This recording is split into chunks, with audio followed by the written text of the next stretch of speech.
Good morning friends. आज हम संज्ञा के विषय में बात करेंगे। हिंदी ग्रामर में संज्ञा चैप्टर 1 है। जैसे आपको पहले पता होना चाहिए संज्ञा क्या है, यानी जितने भी आप नाम देखते हैं वो आपके संज्ञा हैं। और संज्ञा को हमने विभक्त किया है 3 भागों में, तो उसे आज हम समझेंगे। तो चलिए बिना देर किए शुरू करते हैं। तो आपसे पूछ रहा है संज्ञा, आपको उसकी परिभाषा बतानी है संज्ञा की। तो किसी व्यक्ति, स्थान, वस्तु अथवा भाव के नाम को संज्ञा कहते हैं, जैसे राम, मुन्ना, टोकरी, मिठास आदि। तो राम क्या है? नाम। मुन्ना भी नाम, टोकरी का भी नाम है, और मिठास आदि। ये किस किस में है? जैसे संज्ञा के हमने 3 भेद किए हैं। कौन से? व्यक्तिवाचक, जातिवाचक और भाववाचक। तो संज्ञा के जो 3 भेद हैं उसमें आपका पहला है व्यक्ति, जाति और भाव। इसको समझते हैं कि व्यक्तिवाचक संज्ञा में किस तरह से आप पता करेंगे कि ये व्यक्तिवाचक संज्ञा है। जिस संज्ञा से किसी विशेष व्यक्ति, विशेष स्थान अथवा विशेष वस्तु का बोध होता है उसे व्यक्तिवाचक संज्ञा कहते हैं। जैसे यमुना, हिमालय, दिल्ली, जवाहरलाल, ताजमहल, रामायण, बाइबल और गीतांजलि। यानी आपके हमने क्या पढ़ा था, किसका संज्ञा किसे कहते हैं? नाम तो हैं, लेकिन किसके स्थान हो सकता है, वस्तु, भाव या व्यक्ति, इनके नाम को हम संज्ञा कहते हैं। ये हो गया व्यक्तिवाचक संज्ञा। अब हम पढ़ते हैं जातिवाचक संज्ञा। जातिवाचक में भी यही सब आएंगे, लेकिन इन्हें हम कैसे पहचानेंगे? जिस संज्ञा से किसी एक जाति के सभी पदार्थों अथवा प्राणियों का ज्ञान हो उसे जातिवाचक संज्ञा कहते हैं। यानी आप अगर एक किसी का नाम लें तो उसकी पूरी जाति का, संपूर्ण जाति का बोध हो। जैसे बालिका, मोर, नगर, पुस्तक, हिमालय आदि। जैसे मान लीजिए आपने बालिका कहा, तो जितनी भी बालिकाएं हैं वो सभी बालिकाएं एक ही बार यानी एक ही वर्ड से संबोधित होंगी। अब हम बात करते हैं भाववाचक संज्ञा। जिस संज्ञा से किसी के गुण, दोष, भाव या दशा का बोध हो उसे भाववाचक संज्ञा कहते हैं। देखिए, इसी में बच्चे थोड़े कंफ्यूज होते हैं।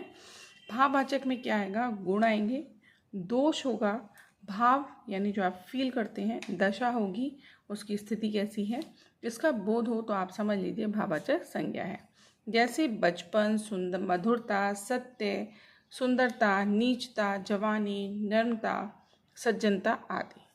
अंग्रेजी भाषा के प्रभाव के कुछ विद्वान संज्ञा के 2 भेद और मानते हैं।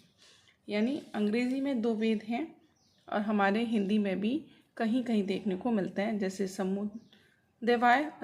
समुदायवाचक या समूहवाचक और द्रव्यवाचक, जिसे आप इस प्रकार समझेंगे। समुदायवाचक यानी समूहवाचक वे शब्द जो किसी समूह का बोध कराते हैं, जैसे सेना, सभा, कक्षा, मंडली आदि। द्रव्यवाचक में वे शब्द आएंगे जो किसी द्रव्य या पदार्थ का नाम बताते हैं, जैसे सोना, लोहा, पानी, तांबा आदि।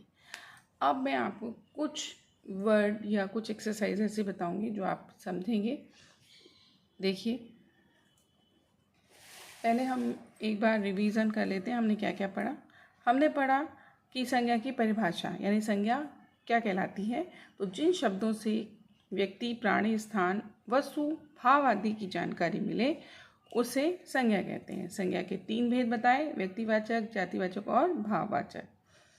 फिर हमने अंग्रेजी की में व्याकरण के प्रभाव से 2 संज्ञाएं मानी, समूहवाचक और द्रव्यवाचक। अब आप देखिए, मान लीजिए अगर आपसे पूछा जाए व्यक्तिवाचक संज्ञा बताइए, तो व्यक्तिवाचक संज्ञा क्या होगी? यानी व्यक्तियों के नाम कोई किसी विशेष स्थान, वस्तु, भाव के नाम हो सकते हैं, जैसे अमेरिका, चेन्नई, रामायण, सचिन, ये सब क्या है? व्यक्तिवाचक के उदाहरण हैं। अब आपसे पूछे जातिवाचक के, तो आप बताएंगे शेर, जिराफ, आदमी, मित्र, ठीक है, गाय, ये सभी अपनी जाति को प्रेजेंट कर रहे हैं। फिर आता है भाववाचक संज्ञा। तो आपने बताया भाव यानी कुछ भी हो सकता है। जिसमें हमने भाव में क्या पढ़े थे कि आप गुण, दोष, दशा, भाव इनको बताएंगे। ऊंचाई, भलाई, शत्रुता, मधुरता, खटास, ये सब आपके भाववाचक में है। अब मैं आपसे कहूँ कि आप मुझे बताइए, क्या ये मैं सही बता रही हूँ? भाववाचक संज्ञा किसी भाव की जानकारी नहीं देती, तो आप कहेंगे नहीं, भाववाचक संज्ञा भाव की जानकारी देती है। इस तरह से मैं आपको कुछ प्रैक्टिस प्रश्न कराऊंगी नेक्स्ट क्लास में, तो बने रहिए मेरे साथ। तब तक के लिए नमस्कार। जय हिंद, जय भारत।